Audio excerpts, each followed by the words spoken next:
What would you do if proposing to the woman you love in front of a hate-filled crowd turned into a deadly cyber-terrorism plot that could bring down the entire country? The hate mob attacked the black man because he dared to propose to a white woman at their Confederate rally.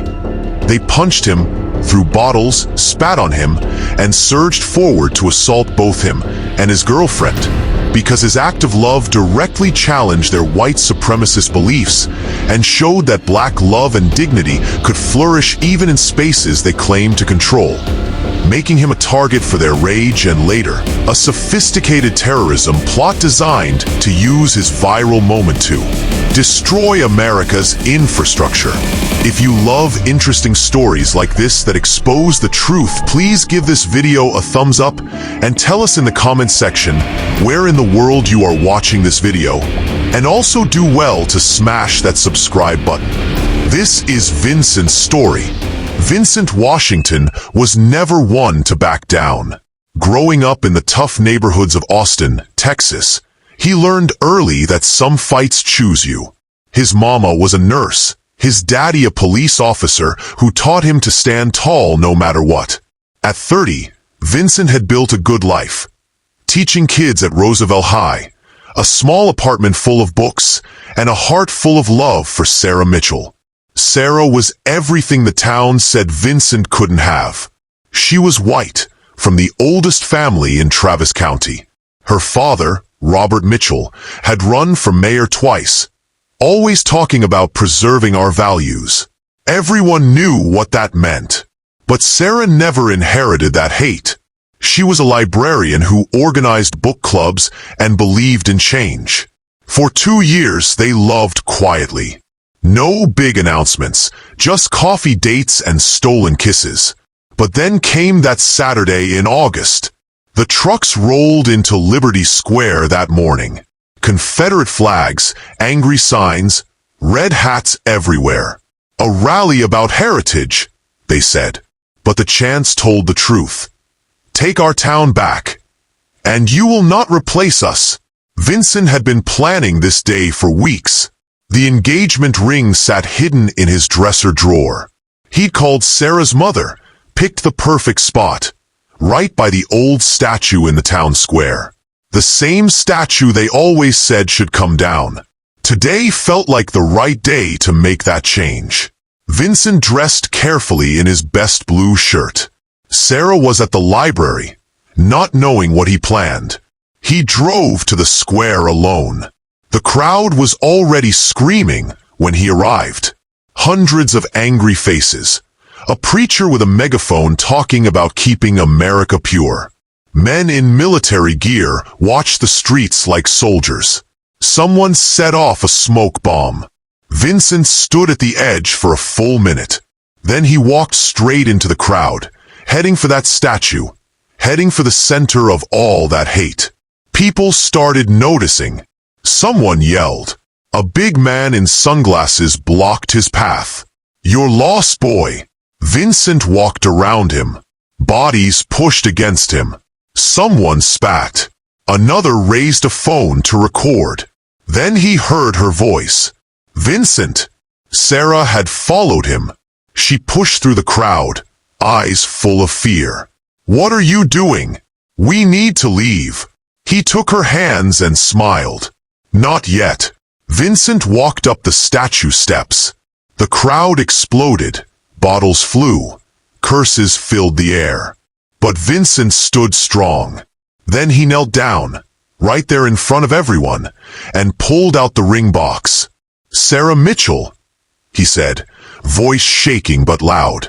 "You are my heart. You are my hope.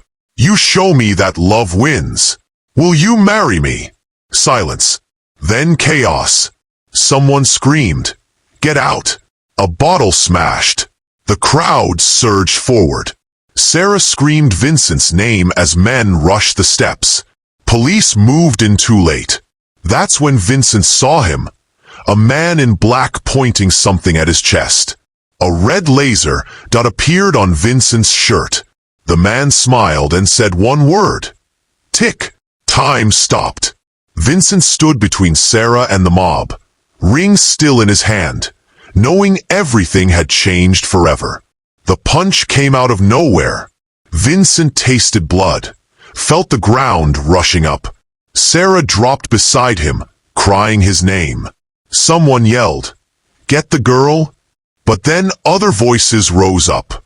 Counter-protesters had arrived with signs and cameras. "Leave them alone!" A young man in a hoodie shoved back Vincent's attacker. "You want to fight? Fight me!"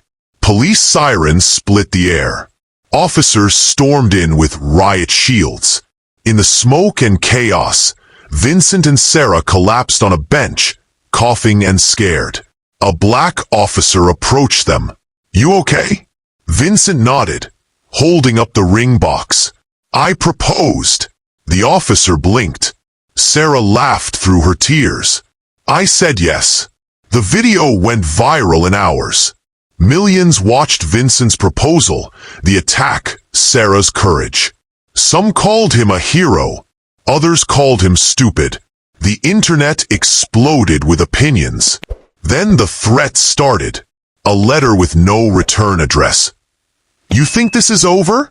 Just a red fingerprint at the bottom. Another note on their door. "Next time we won't miss." Vincent bought cameras and changed the locks. Sarah stopped sleeping. By Friday, Vincent knew what to do. He called a press conference. "I'm not backing down," he told the cameras. "This isn't just about me and Sarah. It's about everyone who's been told to love quietly and never challenge hate. I say no more." The video went viral again. Then Vincent's phone rang. Unknown number. "You should have stayed quiet," the voice said. Click. An email arrived with a photo of them from that morning. In the corner, their wedding date, October 15th. Below it, boom. Sarah wanted to cancel everything. "This isn't a game anymore, Vincent. This is real." But Vincent had made up his mind. We find out who they are. His friend Marcus, a computer expert in Dallas, traced the photo. "The software used is military grade," Marcus said. "Whoever sent this has serious resources." Vincent decided to go public again. "We're live streaming the wedding. If they want shadows, we'll give them daylight." The announcement got millions of views. Celebrities shared it. Security firms offered help. But the threats kept coming. Then Marcus called with shocking news. "That photo signature? It's tied to a company that worked for the Mitchell Foundation, Sarah's family. When they confronted Robert Mitchell, he didn't deny it. "I hired security to protect this family's name," he said coldly. "I told them to do what they thought necessary." "You let someone try to kill us?" Sarah cried. "History's always written in blood," her father replied. October 15th arrived. The wedding venue in Dallas was heavily guarded. Over 500 guests attended, with 3 million watching online. Vincent stood at the altar, heart pounding as Sarah walked down the aisle in her white dress. Then the ground shook. Explosions in the distance. Screams. Security radios crackled. Armed breach at the north gate. Through the chaos, Vincent saw him again. The man in black tactical gear.